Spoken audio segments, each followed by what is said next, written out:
एक सीक्रेट बताऊं, इन्फ्लेशन का सबसे बड़ा रीजन गवर्नमेंट नहीं, कंपनीज भी नहीं, बल्कि हम सब लोग हैं। कैसे? चलो समझते हैं। जब लोग ज्यादा खरीदना स्टार्ट करते हैं और सप्लाई उतनी फास्ट नहीं बढ़ पाती, तो प्राइजेस ऑटोमेटिकली बढ़ने लगते हैं।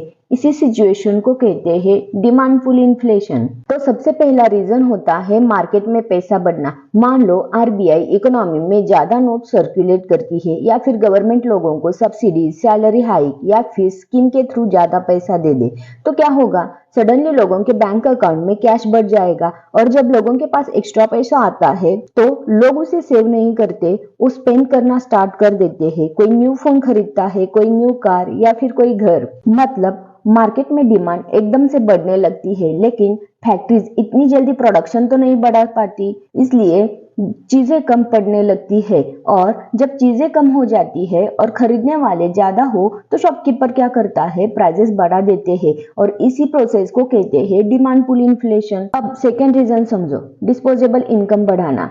डिस्पोजेबल इनकम का मतलब इनकम माइनस डायरेक्ट टैक्सेस, यानी जो पैसा लोगों के पास टैक्स देने के बाद बच जाता है और जिसे वो स्पेंड या फिर सेव करते हैं, उसे हम डिस्पोजेबल इनकम कहते हैं। अब मान लो किसी कंपनी ने अपनी एम्प्लॉयज की सैलरी बढ़ा दी, या फिर उसे बोनस मिल गया, या फिर गवर्नमेंट ने टैक्स कम कर दिया, तो क्या होगा? लोगों के पास सडनली एक्स्ट्रा पैसा आ जाएगा, और जब एक्स्ट्रा पैसा मिलता है तो लोग सिर्फ रोटी, कपड़ा, मकान या यहाँ तक लिमिटेड नहीं रहते, तो वो लग्जरी चीजें खरीदना स्टार्ट कर देते हैं। जैसे कि नया फोन ले लिया, ब्रांडेड क्लॉथ्स ले लिए, कार, वेकेशन। मतलब मार्केट में डिमांड एकदम से बढ़ने लगती है, लेकिन जो प्रोडक्शन है वो उतनी फास्ट नहीं बढ़ पाता, और जब खरीदने वाले ज्यादा होते हैं, चीजें कम पड़ने लगती है, तो सेलर क्या करते हैं? प्राइजेस को बढ़ा देते हैं, और इसी वजह से होती है डिमांड पुल इन्फ्लेशन। रिमेनिंग जो फैक्टर है वो हम नेक्स्ट पार्ट में देखेंगे।